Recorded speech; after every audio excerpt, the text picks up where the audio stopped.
Numbers chapter 13. The Lord said to Moses, "Send men to spy out the land of Canaan, which I am giving to the Israelites. From each of their ancestral tribes you shall send a man, every one a leader among them." So Moses sent them from the wilderness of Paran according to the command of the Lord, all of them leading men among the Israelites. These were their names. From the tribe of Reuben, Shammua, son of Zakur. From the tribe of Simeon, Shaphat, son of Hori. From the tribe of Judah, Caleb, son of Jephunneh. From the tribe of Issachar, Igal, son of Joseph. From the tribe of Ephraim, Hoshea, son of Nun. From the tribe of Benjamin, Palti, son of Raphu.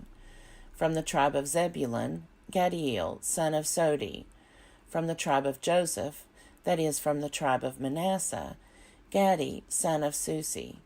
From the tribe of Dan, Amiel, son of Gemali. From the tribe of Asher, Sethur, son of Michael. From the tribe of Naphtali, Nabi, son of Vopsi. From the tribe of Gad, Geuel, son of Makkah. These were the names of the men whom Moses sent to spy out the land. And Moses changed the name of Hoshea, son of Nun, to Joshua. Moses sent them to spy out the land of Canaan, and said to them, "Go up there into the Negeb, and go up into the hill country, and see what the land is like, and whether the people who live in it are strong or weak, whether they are few or many, and whether the land they live in is good or bad, and whether the towns that they live in are unwalled or fortified, and whether the land is rich or poor, and whether there are trees in it or not. Be bold, and bring some of the fruit of the land." Now it was the season of the first ripe grapes. So they went up and spied out the land from the wilderness of Zin to Rehob, near Lebo Hamath. They went up into the Negeb and came to Hebron, and Ahaman, Shishai, and Talmai, the Anakites, were there. Hebron was built 7 years before Zoan in Egypt. And they came to the Wadi, Eshcol, and cut down from there a branch with a single cluster of grapes. And they carried it on a pole between two of them. They also brought some pomegranates and figs. That place was called the Wadi Eshcol, because of the cluster that the Israelites cut down from there. At the end of 40 days they returned from spying out the land, and they came to Moses and Aaron and to all the congregation of the Israelites in the wilderness of Paran at Kadesh. They brought back word to them and to all the congregation, and showed them the fruit of the land. And they told him, "We came to the land to which you sent us. It flows with milk and honey, and this is its fruit. Yet the people who live in the land are strong, and the towns are fortified and very large. And besides, we saw the descendants of Anak there. The Amalekites live in the land of the Negeb. The Hittites, the Jebusites, and the Amorites live in the hill country, and the Canaanites live by the sea and along the Jordan." But Caleb quieted the people before Moses and said, "Let us go up at once and occupy it, for we are well able to overcome it." Then the men who had gone up with him said, "We are not able to go up against this people, for they are stronger than we." So they brought to the Israelites an unfavorable report of the land that they had spied out, saying, "The land that we have gone through as spies is a land that devours its inhabitants. And all the people that we saw in it are of great size. There we saw the Nephilim. The Anakites come from the Nephilim, and to ourselves we seemed like grasshoppers, and so we seemed to them." Numbers chapter 14.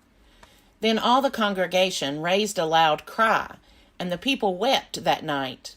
And all the Israelites complained against Moses and Aaron. The whole congregation said to them, "Would that we had died in the land of Egypt, or would that we had died in this wilderness. Why is the Lord bringing us into this land to fall by the sword? Our wives and our little ones will become booty. Would it not be better for us to go back to Egypt?" So they said to one another, "Let us choose a captain and go back to Egypt." Then Moses and Aaron fell on their faces before all the assembly of the congregation of the Israelites.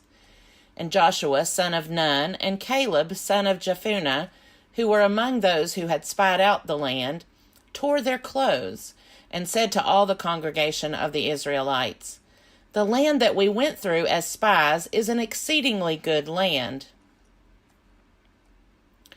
If the Lord is pleased with us, he will bring us into this land and give it to us, a land that flows with milk and honey. Only do not rebel against the Lord, and do not fear the people of the land, for they are no more than bread for us. Their protection is removed from them, and the Lord is with us. Do not fear them." But the whole congregation threatened to stone them. Then the glory of the Lord appeared at the tent of meeting to all the Israelites. And the Lord said to Moses, "How long will this people despise me? And how long will they refuse to believe in me, in spite of all the signs that I have done among them? I will strike them with pestilence and disinherit them, and I will make of you a nation greater and mightier than they." But Moses said to the Lord, "Then the Egyptians will hear of it, for in your might you brought up this people from among them, and they will tell the inhabitants of this land. They have heard that you, O Lord, are in the midst of this people, for you, O Lord, are seen face to face, and your cloud stands over them, and you go in front of them, in a pillar of cloud by day and in a pillar of fire by night. Now if you kill this people all at one time, then the nations who have heard about you will say, 'It is because the Lord was not able to bring this people into the land he swore to give them, that he has slaughtered them in the wilderness.'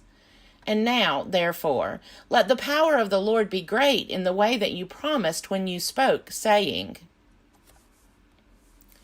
'The Lord is slow to anger and abounding in steadfast love, forgiving iniquity and transgression, but by no means clearing the guilty, visiting the iniquity of the parents upon the children to the third and the fourth generation.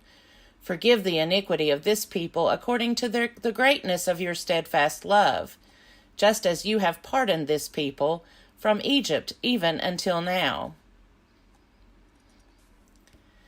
Then the Lord said, "I do forgive, just as you have asked. Nevertheless, as I live, and as all the earth shall be filled with the glory of the Lord, none of the people who have seen my glory and the signs that I did in Egypt and in the wilderness, and yet have tested me these 10 times, and have not obeyed my voice, shall see the land that I swore to give to their ancestors. None of those who despised me shall see it. But my servant Caleb, because he has a different spirit and has followed me wholeheartedly, I will bring into the land into which he went, and his descendants shall possess it. Now since the Amalekites and the Canaanites live in the valleys, turn tomorrow and set out for the wilderness by the way to the Red Sea." And the Lord spoke to Moses and to Aaron, saying, "How long shall this wicked congregation complain against me? I have heard the complaints of the Israelites, which they complain against me. Say to them, 'As I live, says the Lord, I will do to you the very things I heard you say. Your dead bodies shall fall in this very wilderness, and of all your number, included in the census, from 20 years old and upward, who have complained against me, not one of you shall come into the land in which I swore to settle you, except Caleb, son of Jephunneh, and Joshua, son of Nun. But your little ones, who you said would become booty, I will bring in, and they shall know the land that you have despised. But as for you, your dead bodies shall fall in this wilderness, and your children shall be shepherds in the wilderness for 40 years, and shall suffer for your faithlessness, until the last of your dead bodies lies in the wilderness. According to the number of the days in which you spied out the land, 40 days, for every day a year, you shall bear your iniquity, 40 years, and you shall know my displeasure. I, the Lord, have spoken. Surely I will do thus to all this wicked congregation gathered together against me. In this wilderness they shall come to a full end, and there they shall die. And the men whom Moses sent to spy out the land, who returned and made all the congregation complain against him, by bringing a bad report about the land, the men who brought an unfavorable report about the land died by a plague before the Lord. But Joshua, son of Nun, and Caleb, son of Jephunneh, alone remained alive, of those men who went to spy out the land. When Moses told these words to all the Israelites, the people mourned greatly. They rose early in the morning and went up to the heights of the hill country, saying, Here we are. We will go up to the place that the Lord has promised, for we have sinned. But Moses said, Why do you continue to transgress the command of the Lord? That will not succeed. Do not go up, for the Lord is not with you. Do not let yourselves be struck down before your enemies. For the Amalekites and the Canaanites will confront you there, and you shall fall by the sword, because you have turned back from following the Lord. The Lord will not be with you. But they presumed to go up to the heights of the hill country, even though the ark of the covenant of the Lord and Moses had not left the camp.